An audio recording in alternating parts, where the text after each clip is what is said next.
तर भाजपा जेवढे आम्हाला धक्के देईल तेवढेच ते धक्के खातील असं विजय वडेट्टीवार यांनी म्हटलं। नंदुरबारच्या जागेवर भाजपा हरणार म्हणून आमचे लोक घेतले असं देखील विजय वडेट्टीवार यांनी म्हटलं। तर राहुल गांधींच्या प्रवासात अनेक नेते काँग्रेस सोडून भाजपात येतील असं देखील यावेळेला बावनकुळे यांनी म्हटलेलं आहे। काँग्रेसमधून भाजपात येणाऱ्यांची मोठी यादी आमच्याकडे आली आहे असं देखील यावेळेला बावनकुळे यांनी म्हटलं। काय नाही, धक्के बिक्के काही नाही आहे। हे असले धक्के जेवढे देतील तेवढे ते धक्के खातील आणि जेवढे आम्हाला धक्के देत आहेत त्याच्यापेक्षा अधिकचे धक्के भविष्यात ते खाणार आहे। त्यामुळं जाणाऱ्यांना त्याच्यामुळे काही एक व्यक्ती गेलाय ते काय पक्षाचं फार मोठं काही नुकसान होईल असं आम्हाला वाटत नाही। ती जागा नंदुरबारची घाबरून आमच्या लोकांना फोडत आहे।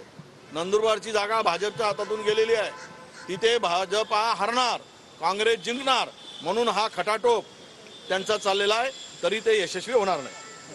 राहुल गांधीच्या प्रवासामध्ये त्यांना गिफ्ट काय मिळणार?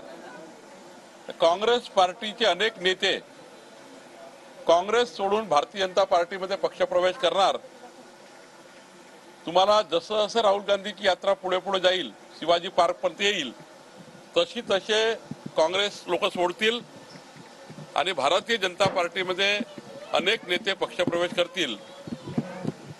आज आमच्याकडे मोठी यादी आली आहे पक्षप्रवेशाची।